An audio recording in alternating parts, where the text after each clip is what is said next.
It is about to be over for the WNBA. As it appears, Caitlin Clark has improved a major flaw in her game, and this will unlock her to be the MVP. Clark, a deep three. She almost did not make it back. Not because of lack of effort, not because of lack of heart, but because her body, the same body that carried her through 4 years of college dominance and a record-breaking rookie season, started breaking down at the worst possible time. Unsurprisingly, the networks were fighting over games featuring the Indiana Felines. If she stays healthy, and I would be willing to bet religious investors in the WNBA and even atheist investors, they are on their knees praying that Caitlin Clark remains healthy throughout this regular season. Otherwise, this dump of a league is in deep shit. If she stays healthy, Caitlin Clark will be featured on national television 44 times this season. There are only 44 games on the schedule, which means every game of the Indiana Felines will be nationally televised. I wonder why. And the sports world watched and waited, and slowly, some of them stopped believing. But today was different.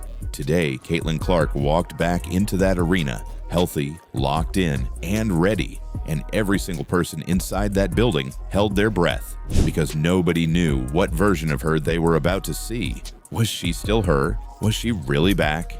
Keep watching, because what happened next changes everything. I am anxious. I am eager to see what this Indiana Fever team is going to look like this season. I'm eager to see how Caitlin Clark is going to be utilized. I'm eager to see how Aaliyah Boston takes a step up in performance. Is that aggressive Aaliyah Boston that we saw in Unrivaled?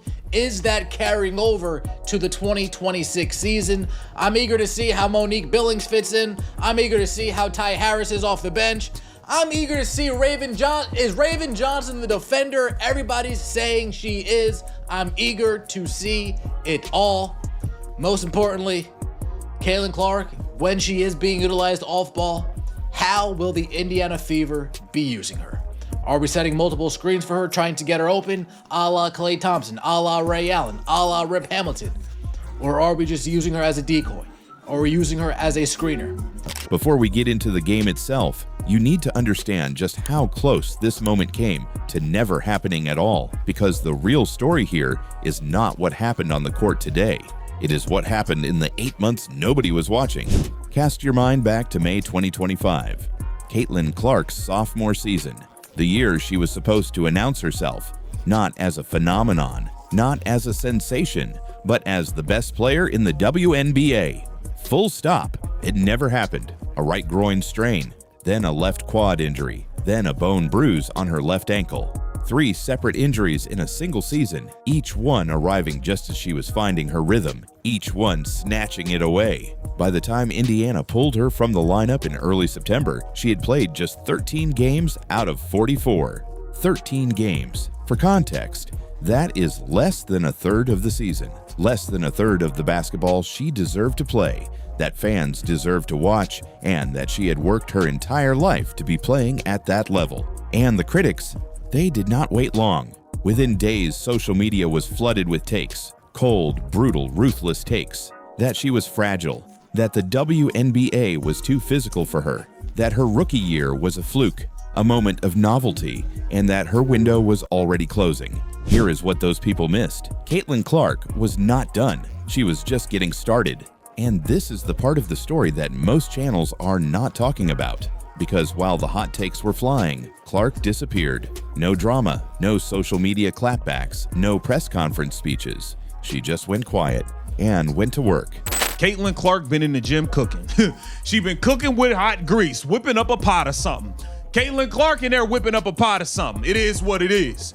Now we know Caitlin Clark loves to shoot from deep, okay? Queen of the logo 3, the best shooter we've seen. Now let's take a look at this practice footage and something that she is adding to her game. The attention is in the details, y'all. Greatness is in the details. Let's take a look. Okay, you're gonna see Caitlin Clark here in practice, and just pay attention to what she does. pound dribble, sidestepping, going right, pulling up. Bang. Cash. Now, why is this such a big deal? Because we know that in games, teams have figured out if Caitlin Clark goes left, she's looking to pull up. If you push her to her right hand, she never feels comfortable going right and pulling up from deep or pulling up jump shots going right. If you push her to her right hand, she's either going to throw it to the roll man, she's going to pass it, or she's looking to turn the corner and get all the way to the rim. If you push her left, she's looking to pull up. I don't know why she stopped going left and shooting layups with her left hand. She used to do plenty in Iowa and finish with her left hand. I don't know what happened there, but WNBA teams know. If Caitlin Clark, if Aaliyah Boston is setting the screen and you allow Caitlin Clark to turn the corner and go left, she's pulling up. If you push her right, she's not going to pull up because she don't like to go right to pull up. So her working on this shows you that she knows it's a weakness and she's working on it. 8 months. That is how long she spent away from competitive basketball, rebuilding from the ground up. No shortcuts, no early returns for the sake of headlines, just grinding every single day in a process that nobody outside her inner circle was allowed to see. And then in March 2026, she resurfaced, not on a practice court, but in a full international tournament. Team USA, FIBA Women's World Cup qualifying, 5 games, 5 wins. And Clark walked away with the tournament MVP award. That was not a cameo. That was a statement. By the time Fever training camp opened in April, the Clark who showed up looked nothing like the player who limped through 13 games in 2025. She was moving freely. She was talking more. And when reporters asked her directly how she felt, she did not hesitate for a single second. She said, "I feel great. I'm super excited to be back. I believe I have a fantastic outlook on camp and am not taking anything for granted." Kind of being back here on the floor, first time in quite some time. And also, how do you feel in the gym? I feel great. Super excited to be back here, and I think I have a great perspective on, camp and not taking anything for granted. Obviously, at this time last year was kind of going through some things, so more than anything, just really excited. I feel really healthy and feel like I've put myself in a position to be as healthy as I can be to start the season, and kind of just staying on top of that and having a lot of fun. I think I have, like I said, great perspective on everything, and excited with all the people that we brought in. It should be a really fun camp. Not cautious, not diplomatic, confident. And that confidence, you could see it the moment the preseason tipped off. From the opening possession, something was obvious. This was not a player easing herself back into the flow of a game. This was not someone testing her body, playing it safe, protecting minutes. Caitlin Clark came out of the gate like she had a point to prove, because she did. The first three-pointer dropped clean. No hesitation in the release, no second guessing, just the same smooth, flat-out, fearless stroke that had crowds on their feet in her rookie year. The crowd erupted, and from there, it built. The passes that find teammates before they even know they are open. The pull-up mid-range jumper landing with ice-cold precision. The full-court vision. The plays that make you stop, rewind, and watch again because you cannot quite believe she saw it in real time. Every single thing that made Caitlin Clark the most talked-about player in women's basketball was on full display, and the more she played, the louder it got. This was not a comeback. This was a reckoning. Here's something I want you to sit with for a moment. Most athletes who lose the majority of a season to multiple soft tissue injuries, groin, quad, ankle, come back as a different player. Not worse necessarily, but different. They protect certain movements. They second guess the aggressive play they once made automatically. They compensate, and that compensation lives in their game permanently. Clark came back with none of that. She came back with zero hesitation, zero compensation, and to me, that is the single most impressive thing about what happened today, because it tells you that those 8 months were not just physical recovery, they were mental reconstruction. She did not just heal her body, she rebuilt her belief completely. That is rare, genuinely, historically rare. And here is why that matters beyond today's game.